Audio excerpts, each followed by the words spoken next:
esta semana y una parte del turismo. Con mi persona vamos a compartir un poco de conocimiento fisiológico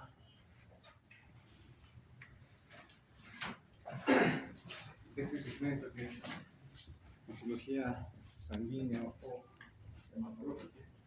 Estamos viendo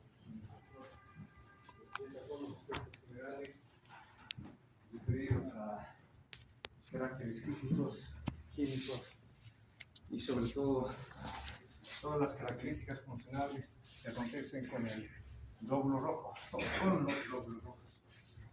Conmigo vamos a ver la parte de hemostasia, coagulación, estaremos viendo glóbulos sanguíneos y también respuesta inmunitaria. Son temas muy bonitos, interesantes y son temas que tampoco tienen mucha complejidad. Así que esperamos que al concluir estos días, pues ustedes lleven ese conocimiento básico elemental referido a estos capítulos. Sin más, damos inicio. Quienes hablan, el doctor Manuel Alejandro Yupanqui Quise, su docente facilitador de materia.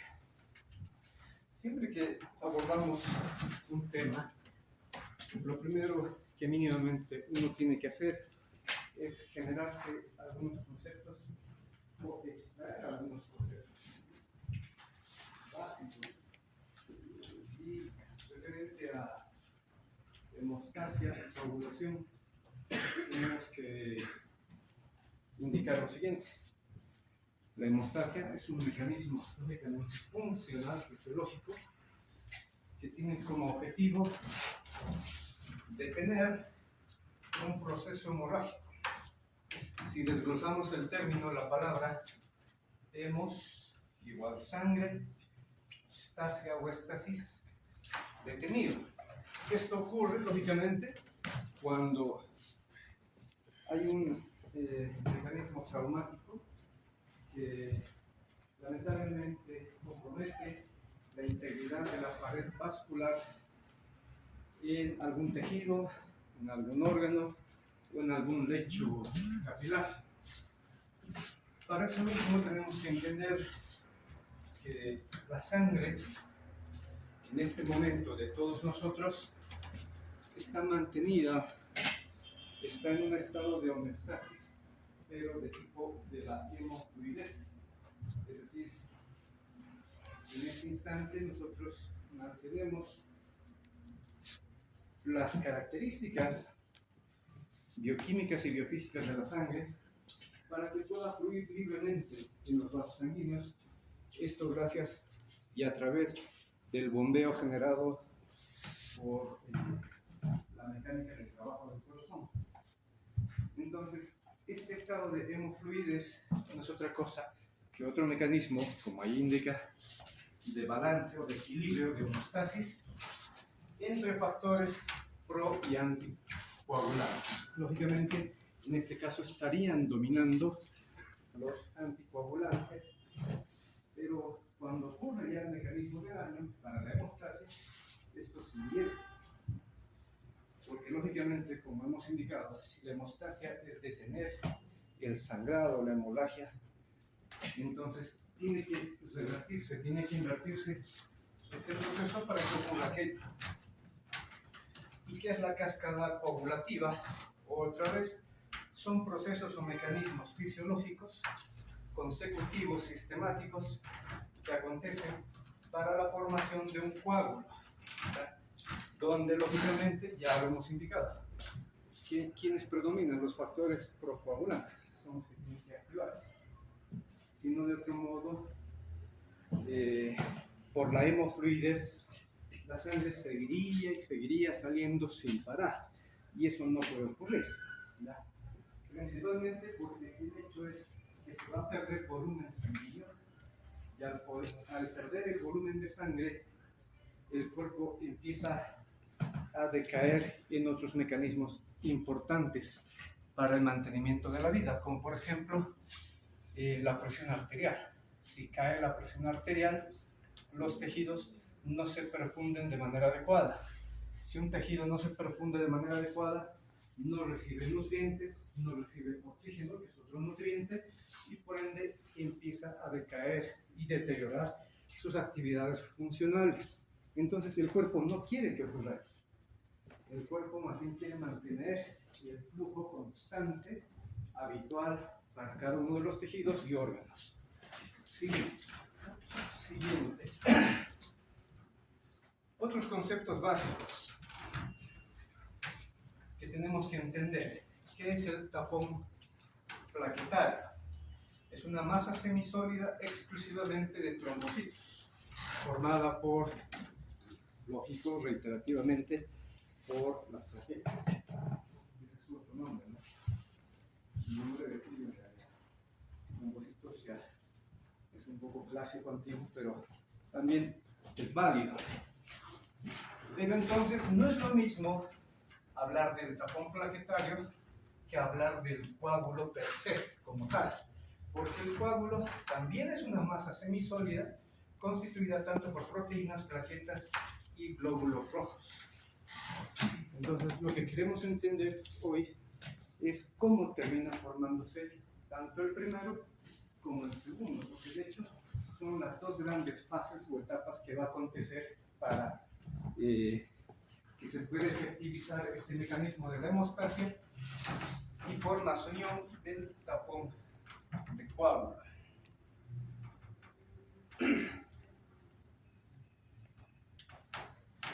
Previamente haremos énfasis en un aspecto fundamental que es entender aquellas células involucradas en estos mecanismos. Recordando que la sangre tiene todos estos componentes celulares. La línea blanca, que si bien tiene mayor cantidad de diversidad o de tipos, los neutrófilos, eosinófilos, basófilos, linfocitos y monocitos. Luego tenemos la línea roja y eritrocitaria, que ya lo han visto, les decía con el doctor Urquieta. Pero el que nos interesa particularmente, o los que nos interesan particularmente hoy, son las plaquetas o trombocitos. Todos esos componentes celulares derivan o vienen desde el desarrollo o con un origen en la médula ósea roja, dentro de los huesos. Entonces vamos a enfatizar algunos aspectos generales de los trombocitos o plaquetas. Porque luego estaremos hablando también, cuando estemos en respuesta inmunitaria, vamos a hablar de nosotros que somos leucocitos, para complementar así el conocimiento en cuanto a todos los elementos celulares que tiene la sangre. Pero un detalle, las plaquetas o trombocitos, valga la aclaración, yo creo que esto ya lo entienden, ya lo conocen, desde histología sobre todo, no son células, solamente son fragmentos celulares. ¿De dónde derivan? Ya lo decíamos, todo empieza en la médula ósea roja, donde tenemos una gran célula pluripotencial que luego se diferenciará en esta línea celular que son la línea de los megacariocitos. Estimulada o estimulados por la trombopoyetina, los megacariocitos empiezan su desarrollo y maduración en la médula ósea roja, primero como megacarioblastos, promegacariocitos, megacariocito granular y finalmente el megacariocito maduro. Y de este último, que son células gigantes y multinucleadas, es que se van desprendiendo pequeños fragmentos de membrana celular con citoplasma, pero obviamente que tienen ciertas características o particularidades, es decir, tienen, por ejemplo, gránulos o vesículas que en su interior contendrán elementos que en un momento vamos a mencionar, que son fundamentales para el mecanismo de la hemostasia y coagulación, ¿no? Entonces, de ahí derivan justamente los trombocitos, plaquetas. Habitualmente, desde la histología, se los reconoce como células, me corrijo, como fragmentos celulares, más o menos circulares, en forma de disco, ¿ya? Muy parecidos a los glóbulos rojos, pero lógicamente el tamaño es mucho más pequeño. La concentración, esto es dato clínico aceptado por si acaso, la concentración de plaquetas tiene que estar en el rango de 150.000 a 450.000 células o trombocitos o plaquetas por decilitro. Entonces tampoco es una gran concentración que supera los glóbulos rojos. Obviamente los glóbulos rojos predominan. Ya lo habíamos adelantado, quien estimula el desarrollo y la formación de plaquetas es la trombopoietina, una hormona importante para la maduración y desarrollo de estos fragmentos celulares. Y estos detalles son propios para las plaquetas. ¿Cómo se activa una plaqueta? Que enseguida vamos a detallarlo mejor en otro esquema. Pero la activación plaquetaria, como ven ahí, termina generando, o termina más bien estimulando un cambio morfológico, histомorfológico, en estos fragmentos celulares. Habíamos dicho hace un instante, tienen más o menos la forma de un disco, pero cuando ya están activas las plaquetas, ya no tienen esa forma discoidal, sino más bien se tornan poligonales, se tornan hipoestelares, porque empiezan a generar y a emitir prolongaciones conocidas como los pseudópodos o espículas. ¿Quién activa a los trombocitos, a las plaquetas? Generalmente se pueden activar por la presencia de adenosín difosfato, se activan por el colágeno, colágeno expuesto lógicamente por el tromboxano A2, que es muy propio de las plaquetas. De hecho, ellos mismos producen este compuesto, y cuando ya cambian la estructura histomorfológica que tenían inicialmente, se tornan pegajosas, entre comillas. O sea, generan un glucocálix, generan un componente de matriz extracelular que hace que se puedan adherir entre ellas y se puedan adherir también los trombocitos a otros componentes extracelulares, como por ejemplo al propio colágeno o a la red de fibrina. O sea, se hacen pegajosas, dicho de otra manera. Y de este modo van a formar el tapón plaquetario. Entonces, con ese conocimiento básico sobre los trombocitos, que en parte también debe ser un recuerdo para varios, nos adentramos ahora sí a lo que es la hemostasia. La hemostasia comprende 4 etapas, aunque la mayoría de los autores reconocen las primeras 3. Una reacción vascular, una formación del tapón plaquetario y finalmente la formación del coágulo, además de proliferación fibrosa para mantener estable el coágulo el tiempo que sea requerido.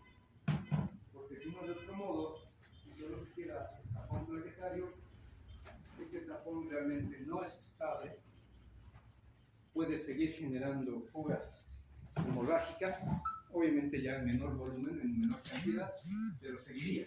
Entonces tiene que estabilizarse el coágulo para que finalmente la hemorragia o la hemostasia pues sea efectiva. Recordemos este detalle que tienen que conocerlo y entenderlo para también posterior en los siguientes capítulos, que se refiere al flujo, al tipo de flujo de sangre. Fisiológicamente hablando, reconocemos 2 tipos o 2 mecanismos de flujo, ¿da? Así sería la sangre. Esto lo han debido, o mejor dicho, lo van a experimentar esta semana Así más o menos se ve la sangre si estuviera quieta, con sus dos componentes, el componente celular, que predomina lógicamente en los glóbulos rojos, y por eso se ve y se tiñe de color rojizo, lógicamente, y el otro componente es el líquido más los solutos, es decir, plasma. Pero cuando está ya en movimiento la sangre, por el efecto de la bomba cardíaca, el flujo sanguíneo sigue más o menos este patrón lineal. Es decir, lógicamente se mezclan todos los componentes celulares con el plasma y los solutos y se va empujando hacia adelante, haciendo que la parte central tenga mayor fuerza de empuje y las porciones periféricas tengan un retardamiento. ¿Por qué? Porque están chocando con las paredes. Y al chocar con las paredes se enlentece porque hay mecanismos de fricción, ¿no? Entonces, ese es el mecanismo habitual. Pero lógicamente, acá en el otro extremo donde está la flecha no está vacío. Sigue siendo plasma. Sigue siendo plasma. Y como el bombeo es intermitente, es decir, unos 70-80 latidos por minuto, o más o menos unos un latido por cada 0,8 segundos aproximadamente. Entonces, este patrón se conoce como el flujo laminar. Es un flujo continuo. Es un flujo continuo. Que si bien en la parte periférica hay este retardo, más sin embargo, el flujo es constante. Han debido ver una imagen en la que se agarra un globo, le ponemos, que sea una cinta adhesiva, y lo pinchamos. Y el agua sale continua. Incluso pareciera que está quieto. ¿Han visto ese experimento? Es bien sencillito, ¿no? Entonces hay continuidad, flujo laminar. Porque en realidad los glóbulos rojos, en teoría, no estarían en contacto con la pared. Lo que está en contacto con la pared sobre todo es el plasma. Y el plasma está generando un espacio nanométrico de separación entre los glóbulos rojos que se quedarían al centro, junto con los blancos y plaquetas, lógicamente, además de los diferentes frutos.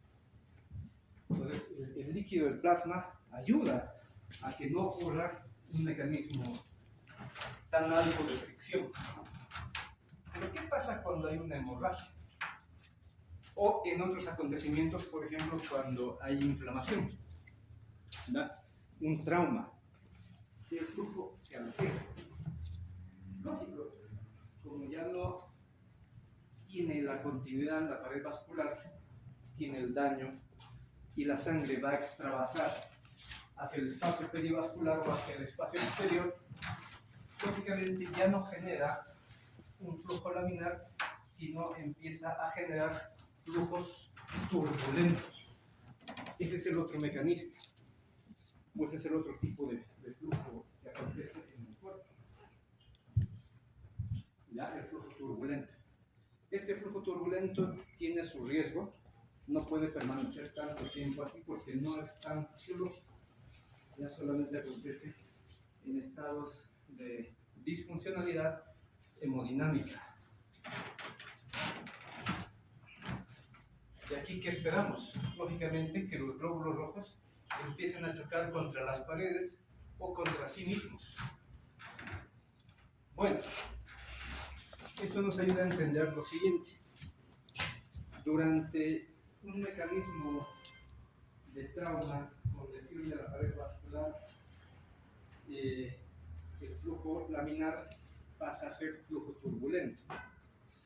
Porque el objetivo también es que otros elementos, como en este caso celulares, tomen contacto con la pared vascular con el objetivo de ir a ayudar a la reparación. Primero para generar la hemostasia, lógicamente, y posteriormente la reparación consecuente. Pero vamos a dividir a la hemostasia en dos, o al menos los autores hacen eso. Tenemos dos grandes etapas, la hemostasia primaria y la hemostasia secundaria. En la hemostasia primaria acontece lo que ya habíamos mencionado, acontece la reacción vascular, ¿verdad? Y la formación del tapón plaquetario.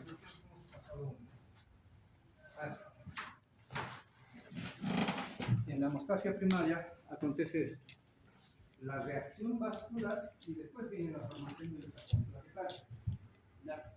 ¿Qué es la reacción vascular?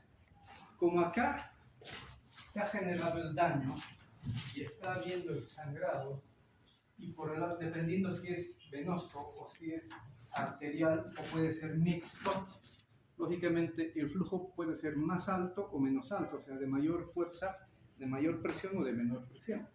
Pero al final de cuentas, sangrado, daño en la pared vascular. Entonces, los vasos sanguíneos tienen un mecanismo de control para generar un proceso de vasoconstricción o vasodilatación justamente para estos eventos. Entre otros, porque no es para el único mecanismo en el cual acontecen estos procesos. O sea, tienen inervación. La pared vascular tiene inervación vegetativa porque tenemos dentro de la estructura de la pared vascular hay músculo liso. Y entonces todo músculo liso saben y entienden que tiene inervación vegetativa. Entonces, esta inervación vegetativa, es decir, simpática sobre todo, reacciona inmediatamente, muy bien se ha generado el daño, el vaso entra en un vasoespasmo o vasoconstricción. Es un reflejo miogénico local, no es sistémico. Solamente en el sitio de la lesión acontece esto. ¿Cuál será el objetivo?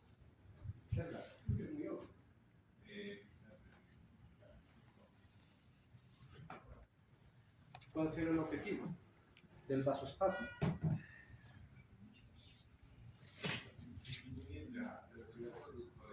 Reduce la velocidad del flujo del riego en el sitio de la lesión y por ende está reduciendo el volumen de sangre que pueda llegar a ese punto donde está la lesión. Porque si mantenemos el flujo, si mantenemos el volumen, lógicamente más fácil y en mayor cantidad irá saliendo la sangre, porque eso es lógico. Y eso no puede ocurrir, porque ya hemos dicho, si perdemos volúmenes de sangre, gradualmente estamos perdiendo volumen total de sangre. Y eso no puede acontecer porque puede ser trágico para la persona. Eso es lo que acontece, lógicamente, en estados, por ejemplo, de shock hipovolémico. No se puede permitir el cuerpo llegar a esos estados críticos, o por lo menos semicríticos. Entonces, ¿quiénes generan, o más bien, quiénes pueden coadyuvar a que se mantenga este vasoespasmo? Además del reflejo miogénico, que son reflejos nerviosos vegetativos simpáticos que ya hemos dicho, hay algunos factores que las mismas células endoteliales y otras pueden producir, ¿ya? Por ejemplo, porque aquí como es daño, como hay un daño, va a ocurrir un mecanismo inflamatorio. Y el mecanismo inflamatorio genera estos factores conocidos como factores autacoides o factores inflamatorios, proinflamatorios. Y entonces, al producir bradicinina, al producir serotonina, histamina, tromboxanos o leucotrienos, también van a estimular mayor espasmo, ¿ya? O que sea más duradero. Porque como es un mecanismo reflejo, si se quedara unos cuantos milisegundos y luego retorna al flujo normal, el sangrado va a continuar y eso no puede ser tampoco posible porque es perjudicial para, ya hemos dicho, para el tejido, para las células y para todo el organismo. Entonces, estos componentes harán más bien que ocurra lo contrario, o sea que se prolongue más. ¿Ya? Sobre todo, vamos a mencionar en unos momentos, sobre todo algunos son muy peculiares que mantienen la vasoconstricción, como los tromboxanos y las endotelinas. Bueno, eso ocurre en el instante, o sea, ni bien nos hacemos la lesión, en ese instante ya ha ocurrido el espasmo vasogénico de carácter simpático. Luego se van produciendo los productos proinflamatorios o autacoides que hemos dicho y ayudan a que perdure este mecanismo de vasoespasmo. Y luego viene esta segunda fase, que sigue siendo de la primera en realidad, o sea, de la hemostasia primaria. Valga la aclaración que si bien estamos explicando como fases o etapas, todo ocurre al mismo tiempo, todo se sobrepone, no es que pasó uno, pasó dos, no. Realmente el cuerpo no trabaja tan así, ¿ya? Sobrepone los mecanismos porque eso tiene que ser rápido, instantáneo, para evitar justamente mayor daño y mayor riesgo de hemorragia masiva. Analicemos este esquema. Tenemos dos esquemas similares, ¿ya? Esto es como encuentran las diferencias. ¿Qué vemos acá?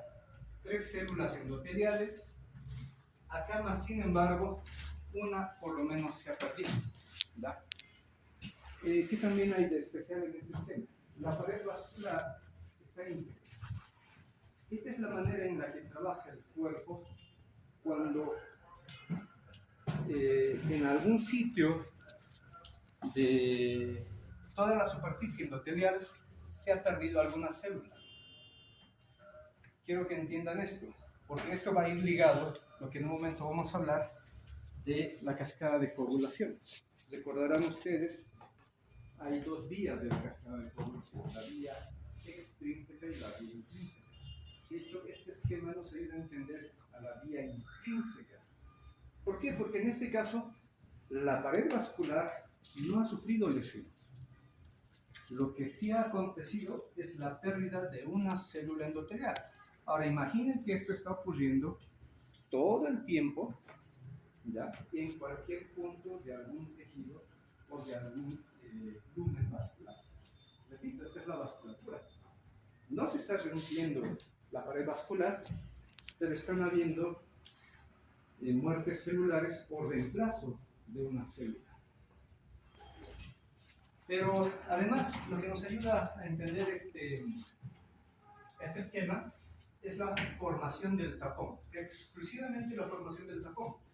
¿Por qué? Porque en este caso, cuando estamos en estado de hemofluidez, les decía, cuando la sangre tiene que fluir normalmente, ¿qué es lo que acontece con las plaquetas sobre todo? Primero tenemos que entender que hay integridad de la pared vascular y las plaquetas mantienen su estado inactivo, es decir, su forma discoidal. ¿Por qué? Porque las células endoteliales están produciendo óxido nítrico y están produciendo prostaglandina I2. ¿Ya?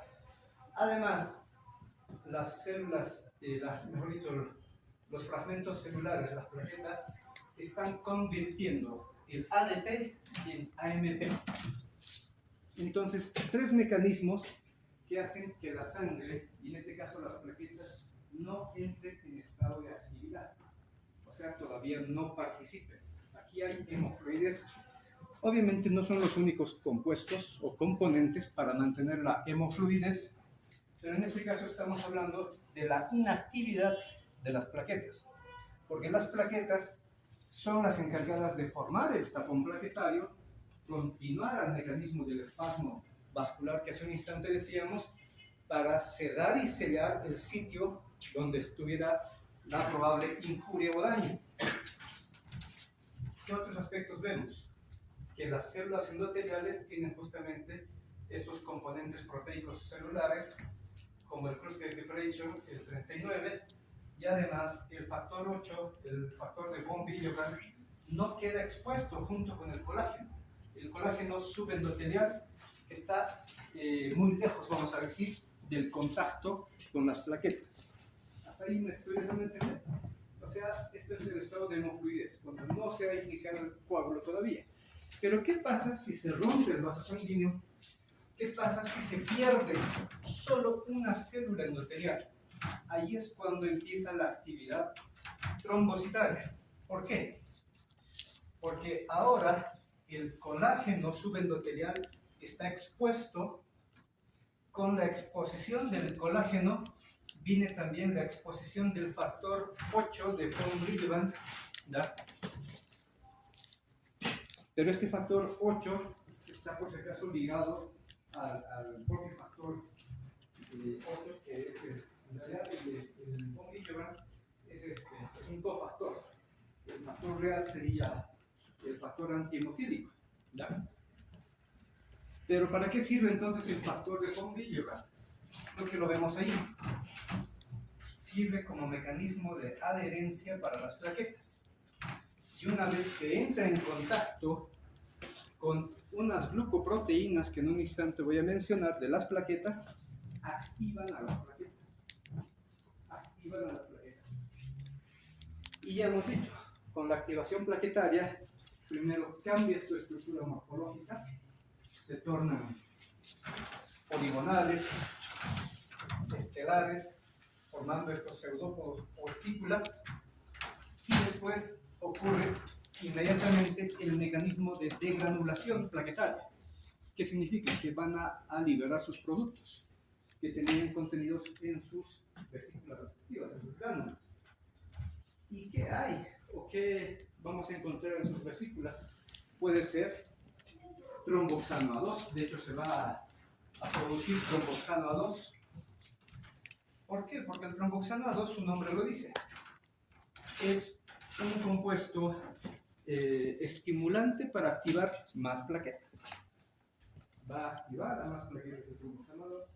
Y además, cuando este tromboxano A2 llega al tejido muscular vascular, mantiene y estimula la vasoconstricción, porque es un potente vasoconstrictor, el tromboxano. ¿Qué más? Hace un rato decíamos, el ADP se convierte en AMP. Eso es cuando estábamos con las plaquetas inactivas. Ahora, por el contrario, ya hay mucha cantidad de ADP, ya no se la convierte en AMP. Y las células endoteliales, las que están sanas todavía, las que están íntegras, dejan de producir óxido nítrico, dejan de producir prostaglandina I2. Porque estos dos componentes, óxido nítrico y prostaglandina I2, son además vasodilatadores. Entonces, ya hemos dicho, no necesitamos estar en estado de vasodilatación en este momento, ¿ya? Cuando se activa la vía intrínseca, hay riesgo de hemorragia. No hay hemorragia. Cuando se activa la vía extrínseca, ahí sí tenemos una hemorragia ya muy evidente, muy notoria, una herida, una lesión vascular. Junto con esto, junto con la formación del tapón, se va a empezar a formar la malla o red de fibrina. ¿Ya? Pero ya entrando a la segunda mitad de la formación del coágulo, que sería la hemorragia secundaria. Valga la aclaración con este pequeño recuadro que nos dice cómo se activa a una plaqueta. Se activa generalmente por el contacto por compuestos de carga negativa. El colágeno justamente tiene eso. Como es una proteína, ¿verdad? Tiene diferentes sitios donde mantiene una carga eléctrica negativa. Después, algunos polifosfatos que pueden producirlo las mismas plaquetas e incluso ácidos nucleicos libres, sea DNA, sea RNA. ¿Por qué ácido nucleico libre? Porque probablemente una célula ha muerto y al morir prácticamente todos sus organelos y todos sus componentes se han liberado al torrente sanguíneo. Eso es como una señal de que probablemente ha habido un daño o probablemente ha habido una pérdida celular que va a requerir la participación de las plaquetas.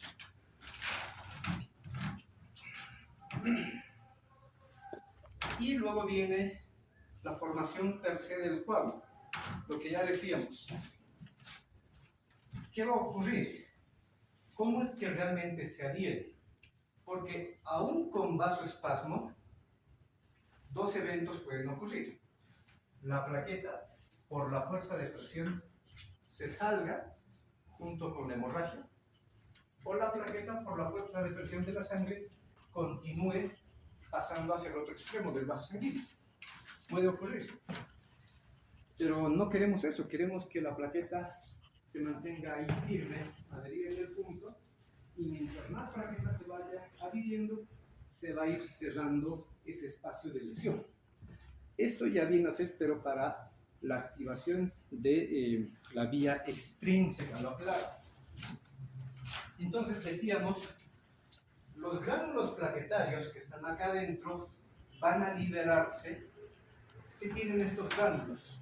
Son de dos tipos, los alfa, que pueden tener mayor cantidad del factor de von Willebrand, pueden contener fibrinógeno y tienen también factores de crecimiento vascular, porque lo que queremos es separar este daño, además de solamente cubrir, porque no puede quedar con plaquetas, si no estamos perdiendo la integridad. Queremos que restituya su tejido, porque lo bueno de la pared vascular es que puede lograr restituir su tejido y luego mantener el flujo habitual como al inicio estaba.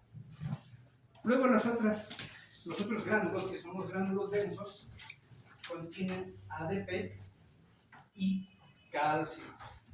Importante, creo que de una vez lo mencionamos, el calcio que tienen estos gránulos, y además el calcio que está libre en el plasma, es fundamental para la coagulación. De hecho, valga la mención, el calcio es el cuarto factor dentro de los factores de la cascada de coagulación que no nos vamos a recordar. Entonces, cuando se sufre un daño de la pared vascular, hay un componente, esto para la vía extrínseca, sé que les estoy mezclando un poco las cosas, pero en un momento van a entender. Cuando se sufre un daño de la pared vascular, obviamente hay una lesión de una célula, por lo menos, o en este caso de varias células. Y estas células liberan un componente elemental que también inicia la cascada de la coagulación, justamente, reitero, para la vía extrínseca. Me refiero al factor tisular. ¿Ya? El factor tisular es una glucoproteína que puede iniciar la cascada de coagulación, pero por la vía intrínseca.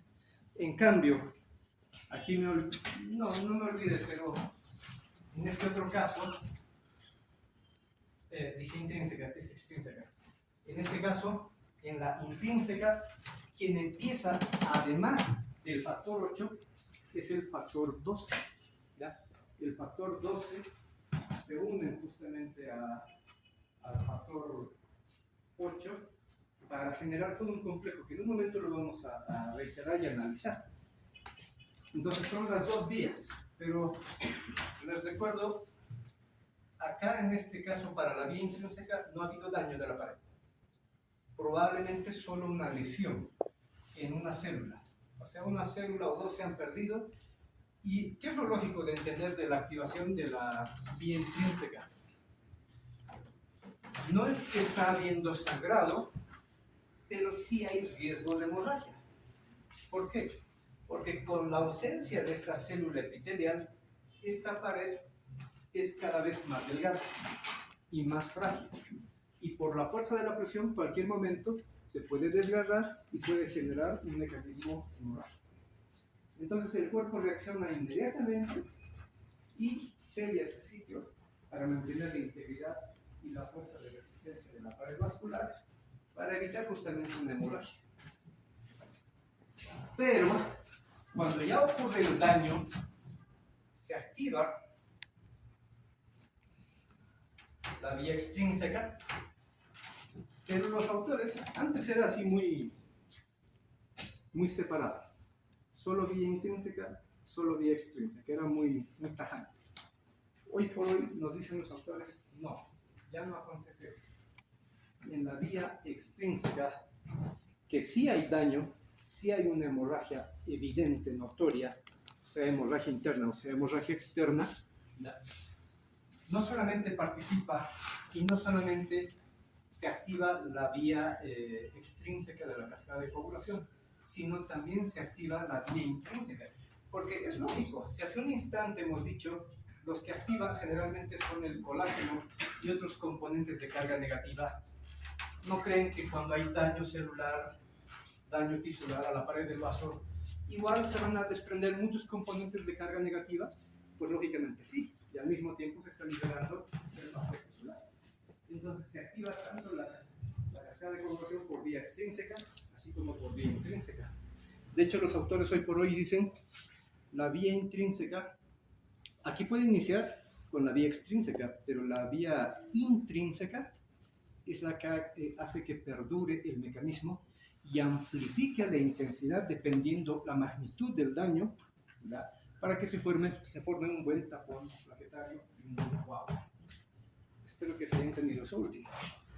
Entonces, se han degranulado las plaquetas y además, al entrar en fase activa, las plaquetas empiezan a expresar en su superficie celular la glucoproteína 1B. ¿Ya? ¿Para qué? Esta glucoproteína 1B se adhiere al cofactor de von Willebrand. Y ese cofactor de von Willebrand, ¿con quién se va a adherir? Los autores dicen del siguiente modo para que se entienda. El factor de von Willebrand resulta ser como un pegamento, como un adhesivo entre plaqueta y el colágeno. El colágeno que está en el espacio subendotelio. Entonces, de esta manera, una plaqueta ya va a quedar adherida a la superficie del colágeno expuesto por daño o por simple pérdida de una célula, como ya decíamos, para la vía intrínseca. Y mientras más plaquetas lleguen al sitio, además que se tornan pegajosas, se van adhiriendo entre sí. Ya hemos aclarado que se pueden activar por la presencia de ADP, por el factor activador plaquetario y también por el tromboxano A2, entre otros, ¿no? No son los únicos. Y luego viene la formación del coágulo per se, como les decía, o sea, la segunda mitad de la hemostasia, que sería la hemostasia secundaria, donde ya la cascada de coagulación sigue su curso, su nombre lo dice, es una cascada, o sea, es un mecanismo consecutivo de procesos de activación, ¿ya? De diferentes compuestos que están sobre todo en plasma sanguíneo. ¿Para formar qué? La malla o red de fibrina. Si ha habido daño en la pared vascular, se libera el factor tisular, que es el factor 2, y que ayuda al inicio de la cascada de coagulación por vía extrínseca. Esto ya lo estamos repitiendo un par de veces. El objetivo final es hacer que la red de fibrina cada vez sea más densa para que no solamente haya adhesión plaquetaria, porque si no, hasta ahí sigue siendo inestable. Y la fuerza de presión del torrente sanguíneo, dependiendo de la magnitud del daño, puede ser tan alta, incluso más alta que la resistencia de este pequeño tapón plaquetario. Y entonces se puede desprender fácilmente. Ahí es donde viene después la adhesión de los glóbulos rojos, ¿verdad? Para formar el coágulo en sí y otros mecanismos que finalmente ayudarán a que este coágulo sea realmente estable, ¿verdad? Y finalmente genere la costra para que luego venga el proceso de regeneración de la pared vascular y volver a la integridad inicial que tenía. Esto ya es repetitivo. Aquí están las fibras de fibrina y se va formando la malla. Yo creo que por el tiempo, con esto vamos a quedar. ¿Cuáles son nuestros factores de coagulación? Porque seguimos, por si acaso, en la hemostasia primaria, pero ya estamos entrando a la hemostasia secundaria, y la hemostasia secundaria es ya de por sí la activación de la cascada, tanto por vía intrínseca o por vía extrínseca, ¿ya?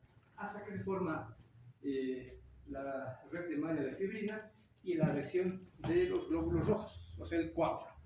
Entonces, los factores de coagulación son los siguientes. Valga aclarar que esto ya lo han debido entender o leer en algún texto. La numeración que tiene, la numeración romana que tiene, no es por el orden de la secuencia en que aparecen, no, es por el orden en el que han sido descubiertos. Entonces, no es que todo empieza con el 1, luego sigue el 2, hasta el 13º. No, no es así. Simplemente es el orden en el que han sido descubiertos y se le ha asignado una numeración respectiva de tipo romano. De hecho, si se dan cuenta, en realidad solamente serían 12. Porque el factor 6, si lo buscan, no está. El factor 6 estaba aquí, lógicamente, hace unos años atrás, pero los autores han decidido quitarlo porque han dicho que es el mismo factor 5, solamente que en otra disposición bioquímica, o sea, tiene otro carácter. Entonces han decidido quitarlo y al final solamente nos quedarían legalmente 12 factores. ¿Ya? En números así enteros serían 12. Pero hay otros cofactores que tristemente, no tristemente, me corrijo, hay otros cofactores que igual han sido descubiertos recientemente, en los últimos años, pero ya no se les ha asignado una numeración. Porque, ¿qué dicen los autores? Bueno, los que hacen esto de las asignaciones de algunos aspectos universales, o sea, en la nominación, dicen que estos otros cofactores no son precisamente parte de aquellos factores que puedan estimular o desencadenar la cascada de coagulación, sino simplemente ayudan. Se integran algún otro factor que ya está nominado y no hacen otro trabajo. Entonces han dicho, no hay la necesidad de seguir añadiendo más factores como tal, pero existen por si acaso. Bueno, y para cerrar, entonces decíamos, los factores de coagulación, el 1, fibrinógeno, ¿ya?, que tiene que convertirse en fibrina, participa en la vía común, porque de hecho es el último. Mejor dicho, ya no es el último, es el penúltimo en activarse. Es hasta que se forma la red de fibrina y luego viene el factor 13.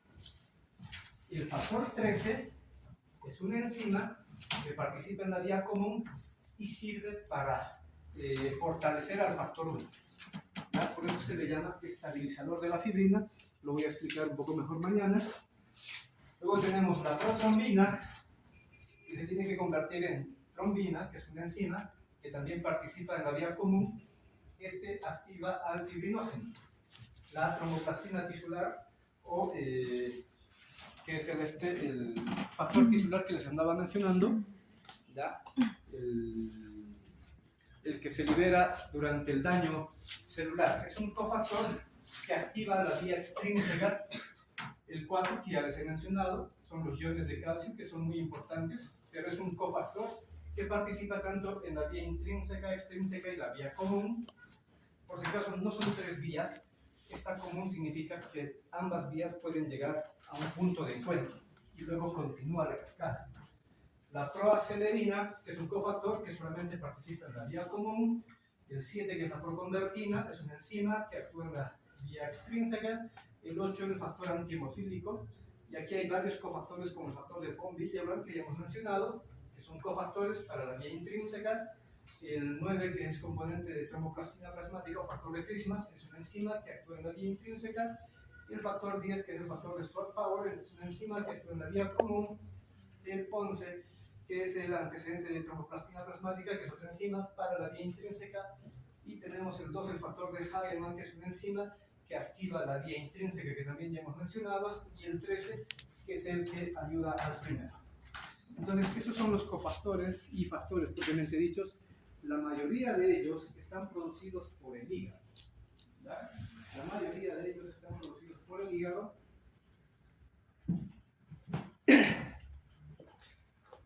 Y obviamente, como ya indica ahí, su funcionalidad es específica en alguna de las dos vías de activación. Para cerrar, ahora sí, para cerrar, me disculpo. El factor 2, el factor 7, el factor 9 y el factor 10 son los llamados o considerados factores vitamina K dependientes. ¿Qué significa? Que si no tenemos presencia y buena concentración de la vitamina K, el paciente no puede activar y formar estos factores o cofactores y por ende puede alterar la coagulación. Entonces se requiere asimismo para una buena hemostasia y coagulación vitamina K. Ahora sí, con eso ahí lo dejamos. Preguntas. ¿Alguna pregunta antes de retirarnos? Primero agradecer la presencia. Vamos mañana para acompañarnos, por favor. De hecho, toda la semana estamos a cargo de la clase teórica de este segmento sanguíneo. Bueno, tengan un buen resto del día. Nos vemos mañana.